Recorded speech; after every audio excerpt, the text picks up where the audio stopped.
ಕೆಳಗಿನವುಗಳಲ್ಲಿ ಸರಿಯಾದ ಸಂಬಂಧವು A tan square theta is equal to secant square theta plus 1, b sin theta is equal to 1 by secant theta, c cot theta is equal to 1 sin theta by cos theta, d secant square theta is equal to 1 plus tan square theta. So ಇಲ್ಲಿ A ಆಯ್ಕೆಯನ್ನ ಗಮನಿಸಿ, tan square theta is equal to secant square theta plus 1. So ಈ ಒಂದು ಆಯ್ಕೆ ತಪ್ಪಾಗಿದೆ ಮಕ್ಕಳೇ. So ಯಾಕಂದ್ರೆ ಇಲ್ಲಿ ಸರಿಯಾದ ರೂಪಾಂತರ ಯಾವ್ದಾಗತ್ತೆ ಹೇಳಿ, tan square theta is equal to ಏನ್ ಹೇಳಿ, secant square theta minus 1 ಆಗುತ್ತೆ.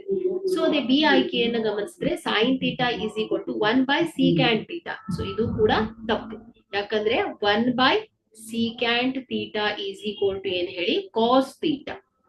ಸೊ ಅದೇ ರೀತಿ ಸಿ ಆಯ್ಕೆ cos theta is equal to cot theta is equal to sin theta by cos theta ಅಂತ ಹೇಳಿದ್ದಾರೆ. ಸೊ ಇದು ಕೂಡ ತಪ್ಪಾಗಿದೆ, ಯಾಕಂದ್ರೆ ಇಲ್ಲಿ cot theta is equal to ಏನ್ ಹೇಳಿ, cos theta divided by sin theta ಆಗುತ್ತೆ. ಸೊ ಹಾಗಾದ್ರೆ ಇಲ್ಲಿ ಡಿ ಏನಾಗುತ್ತೆ ಸರಿಯಾಗಿರುವಂತ ಆಯ್ಕೆ, secant square theta is equal to 1 plus tan square theta ಆಗತ್ತೆ. ಸೊ ಟಿ ಏನಾಯ್ತು ಸರಿಯಾಗಿರುವಂತ ಆಯ್ಕೆ ಆಯ್ತು. Okay, secant square theta is equal to 1 plus tan square theta. Thank you.